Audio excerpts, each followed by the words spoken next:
Good morning, students. Content writing subject. Our 3 chapters is over. Chapter number 4 is totally practical chapters. So we are taken the chapter number 4 after next week or after this chapter's completion. Okay. So chapter number 5, writing for this web. Okay. So web content. You knows that today's world we are using so many websites. Okay. Email, newsletters, campaign, blogs, and social media like Facebook, WhatsApp, and Twitter, right?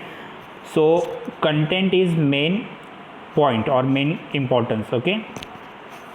So how to write on website, how to write on email, how to write on campaign, blogs, it is we are watching in this lectures. Okay. So web content, when you are written anything on website or email or blogs, you have to keep some point in your mind. That points they are given here. So what do, जब भी आप websites पे या emails पे लिखोगे तो क्या चीज़ें आपको याद रखनी है और क्या नहीं याद रखना है या क्या नहीं करना है, वो यहाँ पे दिया है. First, what works in web content. Web पे या वेबसाइट पे लिखते वक्त क्या याद रखना है. देखो, first, simple statement to the point. Means whatever the mail you have to send, make sure it's a simple statement and it's the simple statement with the simple point. Okay. Second, you have to keep the direct language using keywords or target terms. जो भी आप लिखोगे simple statement होना चाहिए. Direct language इस्तेमाल करो, उसमें directly keyword इस्तेमाल करो. ओके. तीसरी चीज़ है हेडलाइंस कंपलसरी लिखो. शॉर्ट, अगर पैराग्राफ है तो शॉर्ट पैराग्राफ लिखो. ओके. ये याद रखना है. फोर्थ पॉइंट, आपको ये ऐसे लिखना है कि पहले आप टॉपिक लिखोगे, उसके बाद उसकी डिटेल्स लिखोगे, और अगर किसी को रिक्वेस्ट कर रहे हो तो नीचे रिक्वेस्ट भी लिखोगे. Okay. So call in actions, ऐसे आपको लिखना है. वेबसाइट पे लिखते वक्त क्या नहीं करना है. पहला, लॉन्ग विंडेड फ्लोरी प्रोज इस्तेमाल नहीं करने. बड़े बड़े लॉन्ग प्रोज इस्तेमाल नहीं करने जो पर्सन्स को समझ में नहीं आएंगे, ऐसी लैंग्वेज इस्तेमाल नहीं करनी है. सेकेंड, उन्होंने बोला है कि 25% ही डिफ़िकल्ट वर्ड इस्तेमाल करना है और कॉम्प्लेक्स सेंटेंस बनाना है. ओके. थर्ड, उन्होंने बोला है लॉन्ग पैराग्राफ नहीं होना चाहिए. चौथा, डेफिनेशंस का जो सेक्शंस है वो क्लियर नहीं होना चाहिए, मतलब कट नहीं होना चाहिए. हेडलाइंस नहीं होनी चाहिए, ये भी याद रखना है. जहाँ पे आपको पैराग्राफ बोला है वहाँ पे पैराग्राफ ही होना चाहिए. फिफ्थ पॉइंट, उन्होंने बोला है कि starting, beginning, middles and and, ऐसी स्टार्टिंग वगैरह लिखने की ज़रूरत नहीं है. ओके. जैसे चाहिए वैसे आप लिख सकते हो, रिक्वेस्ट कर सकते हो. ओके. अगर वेबसाइट पे लिखना है तो कुछ चीज़ें आपको याद भी होनी चाहिए. आपका गोल फिक्स होना चाहिए आपको. दूसरा है, कभी बार आपको ब्रेन स्टॉर्मिंग सेशन लेना पड़ेगा सामने वाले पर्सन्स को कंसल्ट करने के लिए. तो ब्लॉग्स लिखते वो वक्त बहुत सारा ब्रेन स्टॉर्मिंग करना पड़ता है, सामने वाले को बताना पड़ता है, उसका माइंड सेट करना पड़ता है. ओके. और अगर आप ब्लॉग लिख रहे हो तो वहाँ पे आपका ब्लॉग्स आप किस पे लिख रहे हो, मीडियम, कंप्यूटर पे, मोबाइल पे, नेट पे, फेसबुक, व्हाट्सअप, इंस्टाग्राम, किस पे लिख रहे हो, ये आपको फिक्स होना चाहिए. आपकी ऑडियंस वहाँ पे मालूम होनी चाहिए आपको. और आप ब्लॉग्स किस चीज़ के लिख रहे हो. अगर आप डॉक्टर हो तो डॉक्टर का ब्लॉग लिखोगे, आप टीचर्स हो तो टीचर्स का ब्लॉग लिखोगे, आप स्टूडेंट हो तो स्टूडेंट का ब्लॉग लिखोगे. तो आपका पर्पस फिक्स होना चाहिए. ये चीज़ें आप याद रखो. ओके. वेबसाइट पे लिखते वक्त और चीज़ें क्या याद रखनी है. बॉटम अप राइटिंग, पहले तो आपको क्या लिखना है ये याद रखो. Identify your goals. Next, most of white papers पे लिखो जब भी आप आर्टिकल्स लिखोगे. ओके. जो भी पॉइंट इंपॉर्टेंस है उनको हाईलाइट करो, स्पेशली वाइट बोर्ड पे लिखो. ओके. और जो भी कंटेंट आप लिखोगे वो होम पेज पे उसको अटैच करो ताकि और बहुत सारी ऑडियंस उसको देख सके. ओके. अभी सर्च इंजन आप लोग देखते हो, गूगल, याहू या ये सारे सर्च इंजन हैं, इनके ऊपर राइटिंग कैसे की जाती है या क्या करना है तो याद रखो. पहला तो, अगर आप वेबसाइट पे कुछ लिख रहे हो, गूगल, याहू या हॉटमेल, जीमेल, इन पे अगर कुछ लिख रहे हो तो पहले तो आप सर्वे करो आपके क्लाइंट का. ओके. आपको क्या लिखना है, आपके कीवर्ड कौन से होंगे, आपके फ्रेज कौन से आप इस्तेमाल करोगे, ये भी आपको पहले फिक्स करके रखो. दूसरा, ज़्यादा से ज़्यादा 15 फ्रेज का ही इस्तेमाल करो। तीसरा, टाइटल्स आना चाहिए, हेडिंग्स आनी चाहिए, ऑर्डर आनी चाहिए। जो चीज़ें नहीं आनी चाहिए अनऑर्डर, वो भी अलग से लिस्ट उनकी होनी चाहिए। ओके, एट्रीब्यूट्स होने चाहिए, एट्रीब्यूट्स यानी साइन लैंग्वेज होनी चाहिए, ये भी याद रखो। ओके, अगर आप ब्लॉग्स लिख रहे हो तो रिवाइज एंड रिपोस्ट करने आना चाहिए आपको। ब्लॉग्स यानी इन्फॉर्मेशन होती है जो लोग आपसे सुनना चाहते हैं, लोग आपकी इन्फॉर्मेशन देखना चाहते हैं। ओके, तो ये बड़े बड़े hero heroines, actress actress, scientist, doctors, ये लोग ब्लॉग लिखते हैं। तो ये अगर लिखना है आपको तो ये चीज़ें आपको दिमाग में रखनी है। ओके, राइटिंग करते वक्त आपको आपका गोल अचीव करना है तो आपको क्या कर रखोगे कि अगर समझो आप SEO हो किसी कंपनी के, तो आपकी स्ट्रेटेजी क्या होगी या आप कैसे लिखोगे, ये भी यहाँ पे दिया है कि अगर आप लिख रहे हो तो आपका गोल आपको मालूम होना चाहिए। दूसरा, आपको किस चीज़ के बारे में लिखना है, ये रीडर्स का भी सेम गोल होना चाहिए, ये भी आपको याद रखना है। ओके, आपके व्यूज़ वहाँ पे नहीं बताने, रीडर्स के भी पॉइंट वहाँ पे सुनने हैं। ओके, और अगर कई बार आपको कुछ एडिट करने को कहा गया, कंटेंट रिव्यू करने को कहा गया, तो आपको वो कंटेंट रिव्यू और एडिट करने आनी चाहिए। ओके, अभी डिजिटल मार्केटिंग सेक्टर्स में कंटेंट राइटिंग कैसे काम करती है। Okay, importance of content writing in digital marketing. अभी डिजिटल मार्केटिंग का मतलब क्या होता है, कई बार आप डायरेक्ट ईमेल करते हो, कस्टमर कॉल केयर करते हो, कॉल मार्केटिंग इसको कहा जाता है, या कई बार आप उनको फेसबुक पे एडवर्टाइजिंग भेजते हो या आप इंस्टाग्राम पे उनको एडवर्टाइजिंग भेजते हो, तो इनको डिजिटल मार्केटिंग कहा जाता है। अगर इनमें आप कुछ लिख रहे हो तो क्या चीज़ें आपको याद रखनी है, यहाँ पे भी दिए है। Importance of content writing in digital marketing. पहला, आपको सबसे पहले आप कौन से बिज़नेस या इंडस्ट्री को डिस्क्राइब कर रहे हो ये लिखना है। ओके, आप जो भी लिख रहे हो आपको आपकी ऑडियंस मालूम होनी चाहिए। ऑडियंस बेसिकली क्या सवाल पूछेगी ये भी आपको मालूम होना चाहिए। ओके, विजिटर्स कौन सा प्रोडक्ट या सर्विस आप उनको प्रोवाइड कर रहे हो ये भी आपको मालूम होना चाहिए। ओके, अगर कस्टमर को कई बार वो प्रोडक्ट अच्छा नहीं लगा तो उसकी विज़िट उनको देने आनी चाहिए या उनको उसकी कॉन्वर्सेशन करने आना चाहिए, ये भी आपको देखना है। ओके, समझो आप पार्ले जी प्रोडक्ट की एडवर्टाइजिंग कर रहे हो तो आपको आपकी ऑडियंस मालूम होनी चाहिए, इसलिए उस हिसाब से आप टारगेट या फेसबुक या व्हाट्सअप या इंस्टाग्राम या ईमेल आईडी या ईमेल पे क्या करोगे वैसे कंटेंट लिखोगे। पहला तो आपको आपकी ऑडियंस टारगेट मालूम होना चाहिए, ऑडियंस क्या बेसिक क्वेश्चंस पूछेगी ये मालूम होनी चाहिए। ओके, उस हिसाब से आप अपने प्रोडक्ट या सर्विस को दिखाओगे। और कई बार कस्टमर्स को कुछ ऐसी अपॉर्चुनिटीज़ देनी चाहिए कि कस्टमर भी आपसे कांटेक्ट करके आपसे बात कर सके।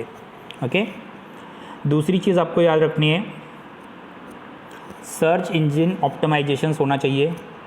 ओके, मतलब कस्टमर्स को पोटेंशियल इन्फॉर्मेशंस मिलनी चाहिए। ओके, इसके लिए आप अच्छे फ्रेज इस्तेमाल करो, सर्च इंजन्स या अच्छे कीवर्ड इस्तेमाल करो। बहुत सारी ट्रैफिक नहीं होनी चाहिए आपकी वेबसाइट पे, इसके ऊपर आप ध्यान दो, उस तरह से गूगल में सेटिंग करो। ओके,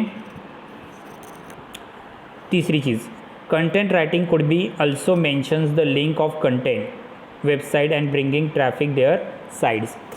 कंटेंट राइटिंग करते वक्त आपको ये भी याद रखो कि आपकी वेबसाइट की इन्फॉर्मेशन कस्टमर तक डायरेक्ट पहुंचनी चाहिए, ये भी आप याद रखो।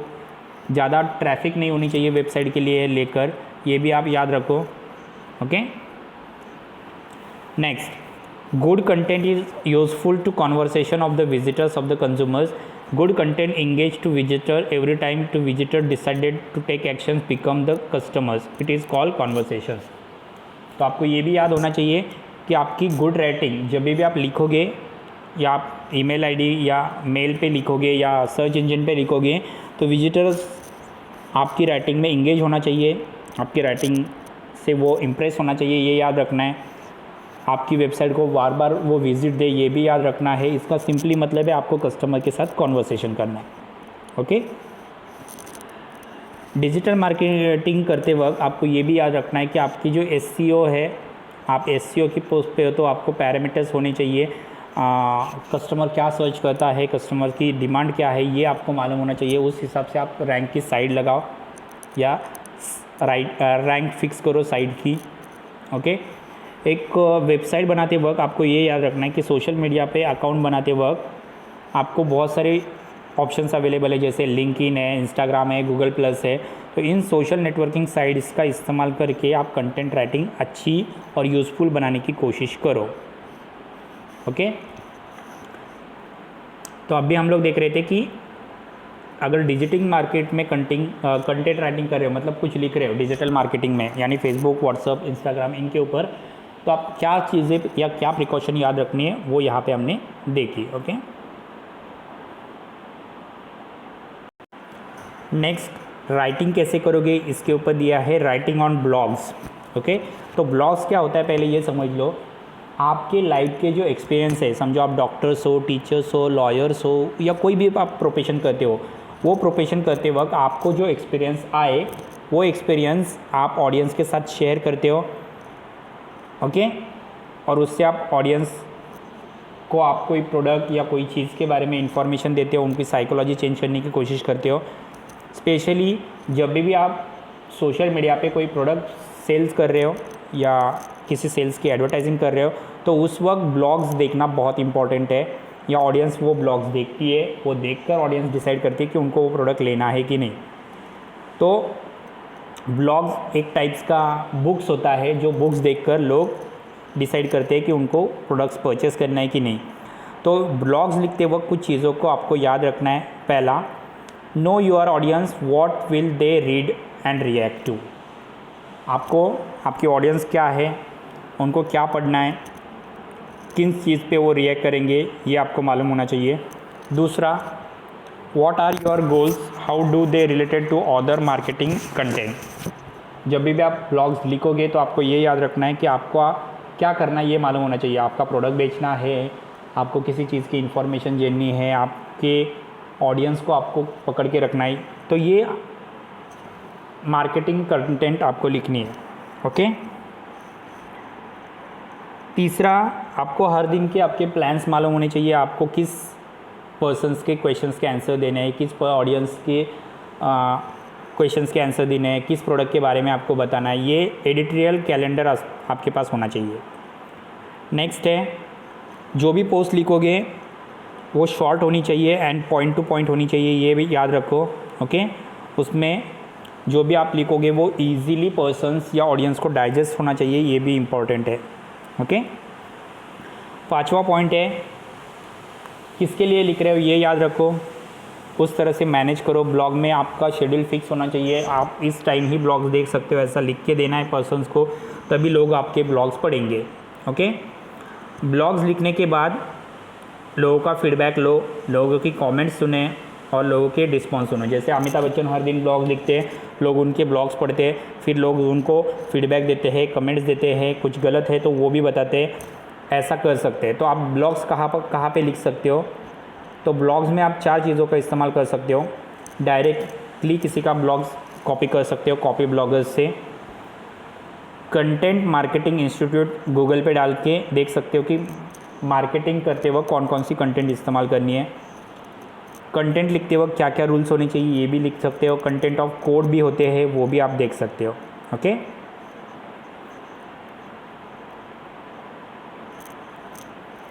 नेक्स्ट है ईमेल न्यूज़लेटर्स। अभी ईमेल ये मार्केटिंग का बहुत ही पावरफुल टूल्स है। बहुत सारे बिजनेसमैन एंड ऑर्गेनाइजेशंस मार्केटिंग में इस टूल्स का इस्तेमाल कर सकते हैं या करते हैं। ओके, इससे आप मार्केटिंग की कंपेन कर सकते हो। ओके, स्पेशली ब्लॉग्स प्रमोट कर सकते हो या ईमेल न्यूज़लेटर का इस्तेमाल कर सकते हो। ओके, तो ईमेल भेजते वक्त या लिखते वक्त आपको कुछ 5 चीज़ों को याद रखना है। पहला, हु इज़ योर लिस्ट, आप किस किस को आपकी ईमेल किस किस को भेजने वाले हो अगर आप प्रोडक्ट को बेच रहे हो तो। ओके, दूसरा, आप अपने प्रोडक्ट को डिस्क्राइब कैसे करोगे और आपकी टॉपिक क्या रहेगा ये भी आपको लिखना है। आप किसको ईमेल भेज रहे हो, किसका अटेंशन ग्रैब कर रहे हो वो भी लिखना है। ओके, नेक्स्ट आपको ये याद होना चाहिए कि आप अगर कोई पर्सन्स को ईमेल पढ़ता नहीं है तो किस लिए कौन से गोल्स आप सामने रखोगे या आपकी अलाइनमेंट क्या होगी, ये भी आपको लिखना है। अगर कोई पर्सन्स आपसे एनॉय हो रहा है या परेशान हो रहा है तो आप उसको ईमेल कैसे लिखोगे, ये भी इम्पॉर्टेंट है। ओके,